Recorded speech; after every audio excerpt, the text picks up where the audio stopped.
Thank you. I'm slow of speech. 7 minutes is going to go by very quickly.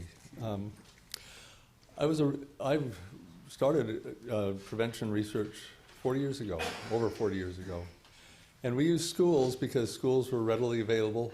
They looked like a captive audience. They could be randomized to condition. And it was a great place to start doing research. And then with the advent of the Omnibus Anti-Drug Act in the 1980s, there was the opportunity to expand what we were doing as we were thinking of classes as our laboratory, but we could expand and found that there was a need in schools for prevention research to become available.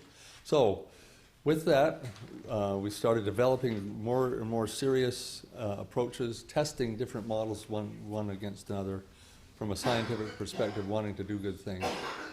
Then in the 1990s, I left the university, started my own little company, and developed a program called All-Stars, which the intent was to make it a commercially viable prevention tool, which meant that instead of just being a researcher, I now became somebody who had to deal with people who were clients, who had to like what we were developing and had to find it useful, which I wasn't really prepared for, but I did it anyway.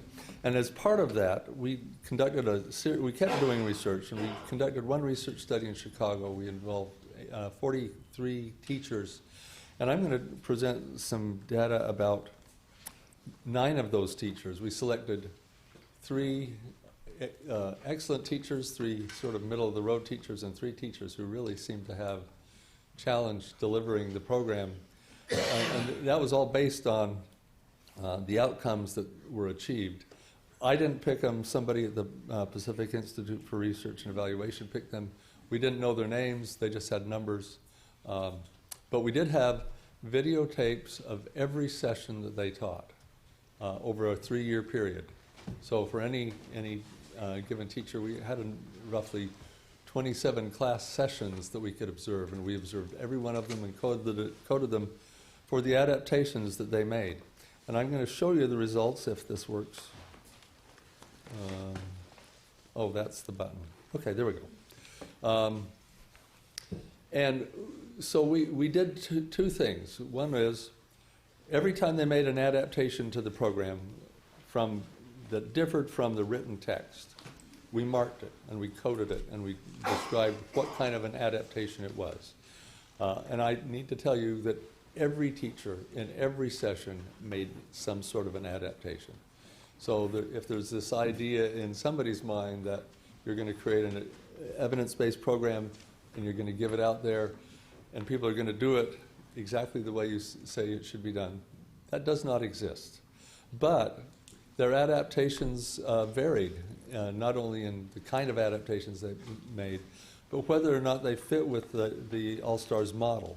And so as part of our evaluation, we judged not only how many adaptations they made, but whether those adaptations by and large fit with or did not fit with the model that we had. And what we found was, if you want to keep kids from using drugs and you want to adopt and adapt an evaluation, an evidence-based program, do infrequent adaptations. Those teachers who really stuck with the program, and then train them so that when they do make adaptations, they make adaptations that fit with the model. Now that should be sort of straightforward, and I think it is. And somebody's going to typically point out, well, look at, you've got the frequent negative adapters, and they're doing better than the frequent positive adapters. But the reality is, the infrequent positive adapting teachers were best. In fact, among those classrooms, 2 or 3 had no onset whatsoever, so that average is an interesting indicator. But there were some teachers who really succeeded remarkably well, making very few adaptations and making positive adaptations when they did. Well, we took All-Stars. There was a group in Belfast, Northern Ireland, that wanted to have us adapt All-Stars for that group of people. mostly linguistic adaptations, some adaptations that just didn't fit with American culture and needed to fit with the Irish culture. And in that study, we actually, each dot represents a classroom. There were 62 classrooms. We had pre-test, post-test data on it. And on the ordinate, which is the pre-test, post-test change and mediators side of things, we have measures that we did that indicate whether or not they were doing the kinds of things that the program intended them to do in terms of changing qualities within the student that mattered. Making a voluntary personal commitment to avoid alcohol and tobacco and other drugs. Perceiving that drug use did not fit with their lifestyle. Understanding that drug use is not as common as some people might think. Having some sort of positive relationship with their parent develop over this. And finally, bonding to their schools. And when things got better, you can see that those teachers were much more engaging to the students. And so there's also this issue of not only do you take the program, but you have to deliver it well and deliver it in a way that's engaging. And that doesn't always happen. And so those are the challenges that we see as programs go forward. Of course, there are all sorts of reasons for adapting a program.